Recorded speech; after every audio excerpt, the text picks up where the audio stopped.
नमस्कार। 22 के महासमर में आपका स्वागत है। मैं हूं आपके साथ शुभम त्रिपाठी और 22 के महासमर में बात करेंगे कांग्रेस के भर्ती विधान की, जिसे कांग्रेस ने आज जारी कर दिया है, जिसमें युवाओं को नौकरी का वादा किया गया है। और साथ ही मैं आपके साथ हूं पूजा खंडूरी। 22 के महासमर में आज हम आपको बताएंगे कि लखनऊ में बीजेपी ने अपना वॉर रूम किस तरह से तैयार कर लिया है। बीजेपी ने अपना थीम सॉन्ग भी लॉन्च किया है। लेकिन बात बीजेपी ज्वाइन कर चुकी अपर्णा यादव की, जिन्होंने लखनऊ पहुंचकर मुलायम सिंह यादव से आशीर्वाद भी लिया है। लेकिन बात आपको बता दें कांग्रेस मैनिफेस्टो की सबसे पहले करेंगे।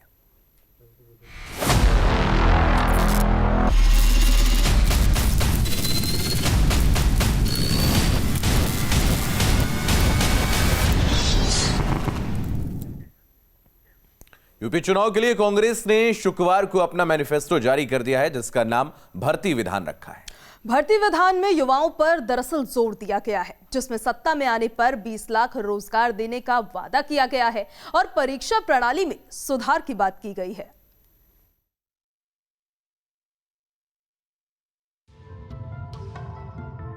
शुक्रवार को कांग्रेस ने उत्तर प्रदेश विधानसभा चुनाव के लिए अपना मैनिफेस्टो जारी कर दिया, जिसे कांग्रेस ने भर्ती विधान का नाम दिया है। मैनिफेस्टो जारी करते हुए कांग्रेस नेता राहुल गांधी ने कहा कि कांग्रेस का यह मैनिफेस्टो खोखला वादा नहीं है। यूपी में चुनाव है और यूपी के युवाओं को एक नए विजन की जरूरत है और कांग्रेस पार्टी, सिर्फ कांग्रेस पार्टी उत्तर प्रदेश को यह विजन दे सकती है। हम नफरत नहीं फैलाते हैं, हम लोगों को जोड़ने का काम करते हैं और जो युवाओं में कॉन्फिडेंस है, जो युवाओं में शक्ति है, उस शक्ति के साथ हम एक नया उत्तर प्रदेश बनाना चाहते हैं। और प्रदेश में कांग्रेस के प्रचार का बड़ा चेहरा बनी प्रियंका गांधी ने समझाया कि इस घोषणा पत्र को भर्ती विधान क्यों कहा गया है। बड़ी बड़ी घोषणाएं होती हैं, रोजगार नहीं दिए जाते। कोई कहता है 25 लाख नौकरियां दिलवाएंगे, कोई कहता है 20 लाख, लेकिन उनको कभी ये नहीं समझाया जाता कि ये कैसे होगा, किस तरह से ये रोजगार आपके लिए बनाए जाएंगे।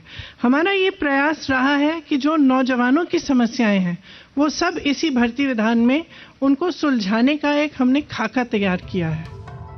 प्रियंका ने कहा कि ये सिर्फ घोषणा पत्र नहीं बल्कि 7 करोड़ युवाओं की आकांक्षा का दस्तावेज है, जिसमें सरकार बनने पर 20 लाख नौकरियां दी जाएंगी। इसमें 8 लाख नौकरियां महिलाओं के लिए होंगी। उत्तर प्रदेश में 7 करोड़ युवाओं की आकांक्षाओं का ये दस्तावेज है। इसमें हमने जैसे कहा कि 20 लाख सरकारी नौकरियां आरक्षण प्रावधानों का पालन करते हुए हम दिलवाएंगे। इसमें प्राथमिक विद्यालयों में 1.5 लाख शिक्षकों की भर्ती है, जो खाली हैं, पद खाली हैं, उनको भरा जाएगा। माध्यमिक में 38,000 शिक्षकों के पद खाली हैं, उनको भरा जाएगा। उच्च शिक्षा में 8,000 शिक्षकों के पद खाली हैं, इन्हें भरा जाएगा। परीक्षाओं में धांधली और लेट लतीफी को देखते हुए इस भर्ती विधान में जॉब कैलेंडर बनाने की बात कही गई है, जिसमें परीक्षा की तारीख से लेकर ज्वाइनिंग की तारीख तक तय होगी। एक जॉब कैलेंडर बनाया जाएगा। ये बहुत महत्वपूर्ण चीज है, क्योंकि जो जैसे मैंने कहा एक बहुत बड़ी समस्या है कि जब परीक्षाएं देते हैं तो साल भर के लिए रिजल्ट नहीं आता, उसका कट ऑफ चेंज हो जाता है परीक्षा देने के बाद, या फिर पेपर लीक होता है तो पूरी परीक्षा ही रद्द कर दी जाती है। तो इन समस्याओं को सुलझाने के लिए एक जॉब कैलेंडर बनाया जाएगा, जिसमें परीक्षा की तारीख, इंटरव्यू की तारीख, रिजल्ट की तारीख, नियुक्ति की तारीख पहले से दर्ज की जाएगी।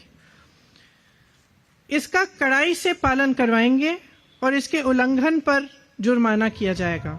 कांग्रेस के भर्ती विधान की घोषणा के बाद ही अब उसका जवाब भी आने लगा है। जैसा कि मैं उनको याद कराना चाहता हूं कि 9/1/2017 को उन्होंने एक घोषणा पत्र जारी किया था। सरदार मनमोहन सिंह जी ने खुद आकर घोषणा पत्र जारी किया था, जिसमें पंजाब के अंदर 68 लाख नौजवानों को नौकरी देने की बात की थी।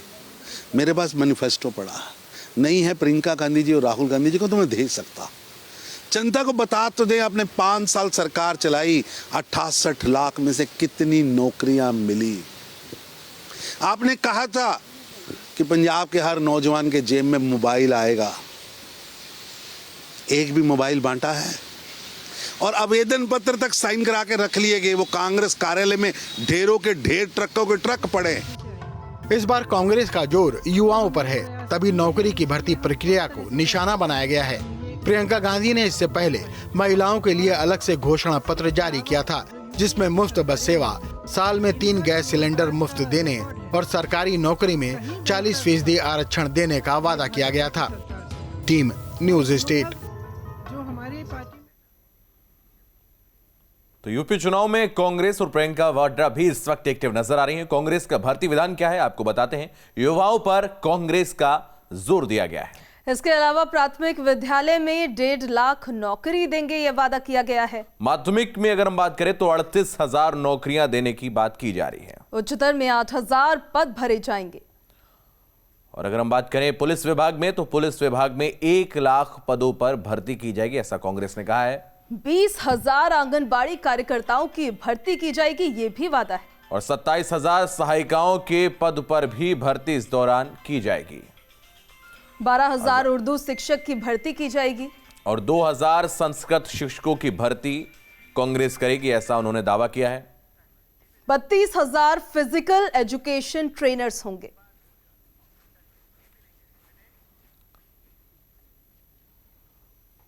तो कांग्रेस घोषणा पत्र जारी करने के बाद जब पत्रकारों से रूबरू हुए प्रियंका गांधी और राहुल गांधी और पत्रकारों की ओर से सवाल आया कि सीएम के लिए कांग्रेस का चेहरा कौन है, तो सुनिए क्या कुछ कहा प्रियंका गांधी वाड्रा ने।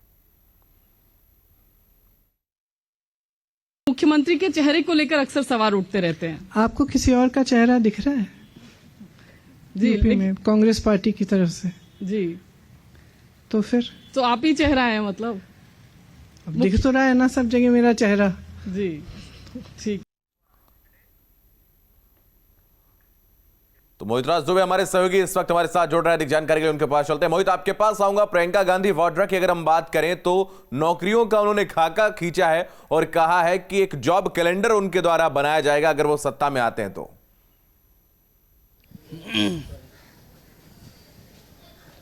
देखिए, बिल्कुल विधानसभा चुनाव के मद्देनजर 7.5 करोड़ युवा जो उत्तर प्रदेश के भीतर है उनको रिझाने की एक पूरी कोशिश प्रियंका गांधी, राहुल गांधी ने आज किया है। युवा घोषणा पत्र जारी किया गया जिसका नाम ही था युवा विधान, यानी इस विधान के माध्यम से युवाओं को रोजगार देंगे, नौकरी देंगे, शिक्षा में जो है उनको आरक्षण देंगे, तमाम ऐसी बातें जिसको लेकर प्रियंका गांधी, राहुल गांधी कांग्रेस हेडक्वार्टर में घोषणा पत्र लेके आए थे। करीब 8 बिंदु थे और 8 बिंदुओं में तमाम ऐसी बातें थी जिसमें युवाओं को रिझाने की पूरी कोशिश इसमें की गई है। लेकिन जब राहुल गांधी और प्रियंका गांधी से सवाल पूछा गया कि आप बताइए कि आखिर किस तरीके से इसको लागू करेंगे, तो उनका ये कहना था कि पहला ऐसा मैनिफेस्टो होगा जिसमें हम ये बता रहे हैं कि किस तरीके से युवाओं को रोजगार देंगे, किस तरीके से महिलाओं को रोजगार देंगे, किस तरीके से युवाओं को शक्तिशाली बनाएंगे, आत्मविश्वास से लवरेज करेंगे। ये तमाम ऐसी बातें उन्होंने कही है। मानसिक और शारीरिक तंदुरुस्ती की भी उन्होंने सीधे तौर पर बात की कि हम किस तरीके से उनको पोषक आहार देंगे, किस तरीके से जो है उनको हम किस खेलों के माध्यम से भी युवाओं को किस तरीके से उनकी प्रगति के लिए। खबरों में आगे बढ़ते हैं। मुलायम सिंह यादव के परिवार की जो बागी बहू है उसकी बात कर लेते हैं, यानी कि छोटी बहू अपर्णा यादव अब बीजेपी में शामिल हो चुकी हैं। अपने परिवार से अपर्णा का मतभेद भले ही है लेकिन मनभेद नहीं है और इसीलिए अपर्णा बीजेपी ज्वाइन करने के बाद लखनऊ पहुंची और मुलायम सिंह यादव के उन्होंने पैर छूकर आशीर्वाद भी लिया है। गुरुवार की रात मुलायम परिवार की छोटी बहू और बीजेपी की नेत्री अपर्णा बिष्ट यादव दिल्ली से लखनऊ पहुंची तो चौधरी चरण सिंह हवाई अड्डे पर बीजेपी कार्यकर्ताओं ने उत्साह दिखाते हुए उनका स्वागत किया। नारों के साथ फूलों की बारिश की गई। लखनऊ पहुंची अपर्णा ने अपने ससुर मुलायम सिंह यादव का चरण स्पर्श कर उनका आशीर्वाद भी लिया। अपर्णा ने ट्विटर पर तस्वीर शेयर करते हुए लिखा कि भारतीय जनता पार्टी की सदस्यता लेने के बाद लखनऊ आने पर पिताजी यानी नेताजी से आशीर्वाद लिया। तुलसीदास भी बालकांड में चर्चा कर गए हैं कि सास ससुर गुरु सेवा करहूं, पति रुख लखी आयसु अनुसरहूं। विवाह के समय सीता को यही सीख दी गई थी कि सास ससुर की सेवा करना और पति का रुख देखकर अनुसरण करना। अपर्णा यादव ने भी इसी धर्म का निर्वहन करते हुए अपने ससुर के सम्मान में कोई कमी नहीं आने दी और आशीर्वाद लेने पहुंच गईं।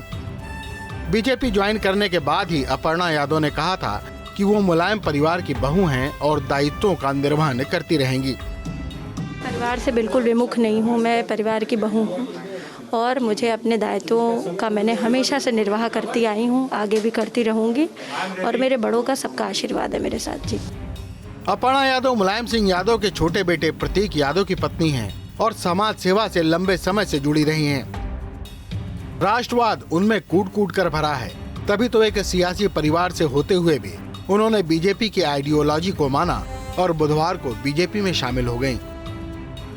मैं जैसा कि सभी जानते ही हैं, मैं हमेशा से प्रभावित रहती थी आदरणीय प्रधानमंत्री जी से और मेरे चिंतन में हमेशा राष्ट्र सबसे पहले है। मुझे लगता है कि राष्ट्र का धर्म मेरे लिए सबसे ज़्यादा ज़रूरी है और मैं बस यही बोलना चाहती हूँ कि अब मैं राष्ट्र की आराधना करने निकली हूँ, इसलिए आप सभी लोगों का सहयोग भी बहुत अनिवार्य है। मुलायम सिंह से आशीर्वाद लेकर अपर्णा ने बता दिया है कि ससुराल की सियासी नीतियों को लेकर भले ही मतभेद रहा हो, लेकिन मनभेद नहीं है। Team news state.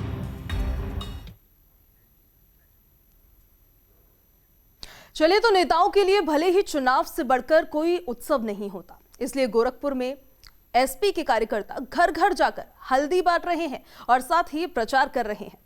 तो हल्दी देकर कार्यकर्ता 3 मार्च को अपने प्रत्याशी को वोट देने की अपील कर रहे हैं। तरीका अनोखा है, लेकिन फायदेमंद कितना होगा नहीं मालूम। गोरखपुर में इन दिनों घर घर जाकर हल्दी बांटी जा रही है, न्योता दिया जा रहा है, लेकिन न तो मंगल गीत गाए जा रहे हैं और न ही यहाँ कोई विवाह हो रहा है। ये हल्दी तो बांट रहे हैं एसपी के कार्यकर्ता, जो लोगों से मिलकर अपनी बात कह रहे हैं और हर मिलने वाले के हाथ में हल्दी देकर 3 मार्च को होने वाले चुनाव में पार्टी को जिताने की अपील कर रहे हैं। देखिए, हमारे वहाँ शुभ माना जाता है, अच्छे काम की शुरुआत हल्दी से ही प्रारंभ की जाती है।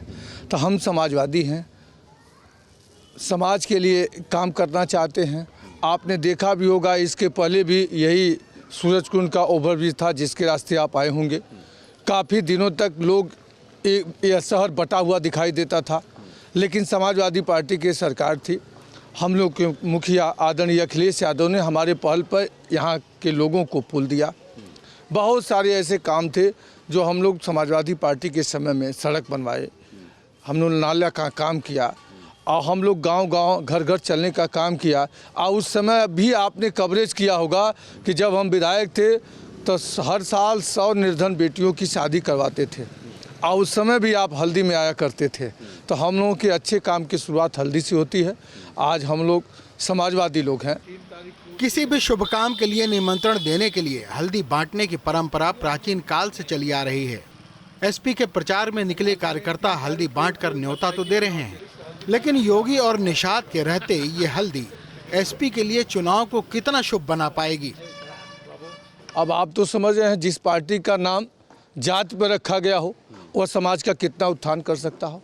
अभी जल्दी स्टिंग ऑपरेशन में एक साथी ने, आप ही के साथी लोग थे जिन्होंने उनका स्टिंग ऑपरेशन कहा कि 5 लोगों को मरवा देंगे, थाने को फुकवा देंगे, हमारा कारवां चल पड़ेगा। हम ऐसे लोगों की बात नहीं करना चाहते हैं। और मित्र, ऐसा विधायक बनना बेकार है। हम लोग समाज के लिए हैं, समाज के उत्थान के लिए हैं और समाज में सबकी निगाहें हम के ऊपर होती हैं। हम जो शब्द बोलते हैं उसके माने निकाले जाते हैं। और एक ऐसा व्यक्ति जो पार्टी चलाता हो और एक इंडिविजुअल नाम से रखा हो कि निषाद पार्टी, आप बता दीजिए कितनी जातियां हैं, कितनी व्यवस्थाएं हैं, कितने लोग हैं इस धरती पे। हम एक पार्टी ऐसी चलावें जिसका नाम ही एक इंडिविजुअल हो, तो समाज का उत्थान कैसे कर सकता है। एसपी के नेता और कार्यकर्ता घर घर जाकर हल्दी बांट रहे हैं, इस उम्मीद के साथ कि हल्दी रंग लाएगी और सरकार बनाने की शुभ घड़ी लाएगी। लेकिन जिस तरह टिकटों को लेकर एसपी और आरएलडी गठबंधन में फजीहत हो रही है, उससे लगता है कि हल्दी लगाने वाली एसपी को मतदाता कहीं चूना न लगा दें। अपने पार्टियों की नीतियों का प्रचार करने के लिए 3 तारीख को मतदान में लोगों को आमंत्रित करने के लिए समाजवादी पार्टी के जो पदाधिकारी हैं, कार्यकर्ता हैं, वो हल्दी बांट रहे हैं गोरखपुर में। और हल्दी के जरिए गांव में जिस तरह से परंपरागत रूप से लोगों को निमंत्रित किया जाता था, वही निमंत्रण इस चुनाव में भी लोगों को किया जा रहा है। और ये कोशिश है समाजवादी पार्टी की कि गोरखपुर में योगी आदित्यनाथ के गढ़ में कम से कम एक सीट वो जरूर निकाल सके। वीडियो जर्नलिस्ट प्रतिबोल के साथ दीपक श्रीवास्तव, स्टेट गोरखपुर। लखनऊ में बीजेपी ने आज अपने मीडिया रूम का शुभारंभ कर दिया। यह बीजेपी का वॉर रूम होगा जहां से सोशल मीडिया के जरिए जंग लड़ी जाएगी। वहीं आज बीजेपी ने अपना थीम सॉन्ग भी लॉन्च कर दिया है, जिसके जरिए पार्टी अपनी बात जनता तक पहुंचाएगी।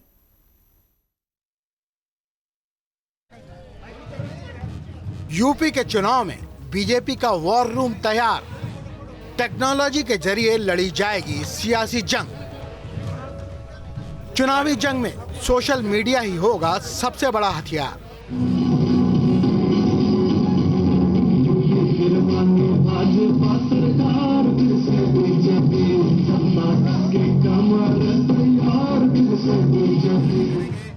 लखनऊ में बीजेपी ने शुक्रवार को इसी जंग को जीतने की कोशिश में मीडिया कक्ष का शुभारंभ किया। अब बीजेपी का वॉर रूम तैयार हो चुका है, जहां सोशल मीडिया के जरिए प्रचार का काम पार्टी के कार्यकर्ता संभालेंगे।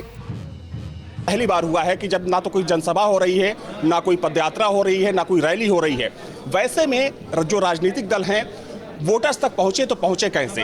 उनके पास कई रास्ते हैं, संचार के अलग अलग रास्ते हैं। या तो टीवी के माध्यम से पहुंचे, सोशल मीडिया के माध्यम से पहुंचे, या जो संचार के अलग अलग साधन हैं उनके माध्यम से पहुंचे। वैसे में जो राजनीतिक दलों का जो मीडिया विंग है वो बहुत मजबूत होना चाहिए। जो उनका संवाद करने का तरीका है, लोगों तक पहुंचने का जो तरीका है वो बेहतर होना चाहिए, वो कारगर और असरदार होना चाहिए। तो वैसे में मीडिया सेल की भूमिका काफी महत्वपूर्ण हो जाती है। मीडिया सेल के शुभारंभ पर सीएम योगी आदित्यनाथ समेत प्रदेश अध्यक्ष स्वतंत्र देव सिंह और केंद्रीय मंत्री अनुराग ठाकुर भी मौजूद थे। राज्य के सभी जनता जनार्दन तय कर चुकी है और जनता जनार्दन से आपके माध्यम से पूरा विश्वास है कि पुनः योगी सरकार राज्य के अंदर आएगी, योगी सरकार, और इसी तरह ईमानदारी से फिर से हम लोग काम करेंगे, गरीबों की सेवा करेंगे। यूपी फिर मांगे भाजपा सरकार। इस मौके पर बीजेपी ने चुनाव के लिए अपना थीम सॉन्ग भी लॉन्च किया।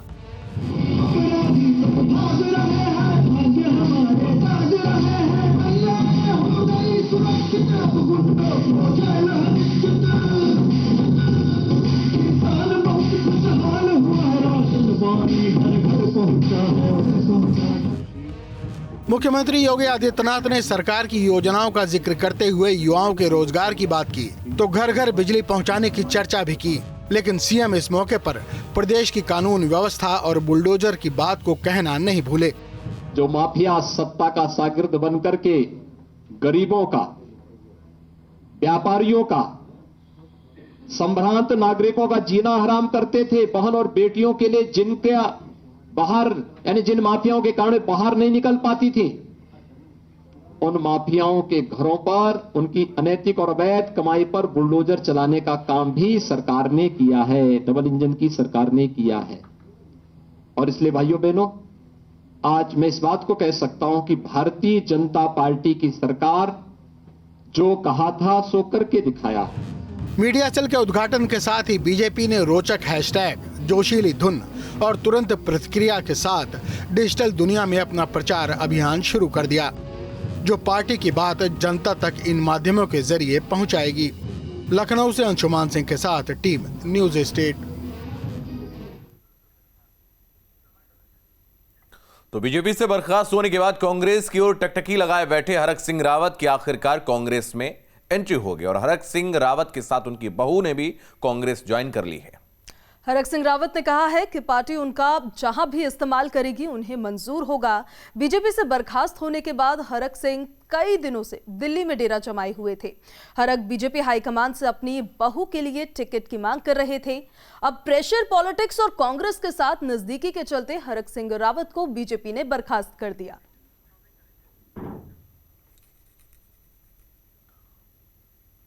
तो 22 का महासमर में फिलहाल इतना ही। आप लगातार बने रहिए न्यूज स्टेट के साथ।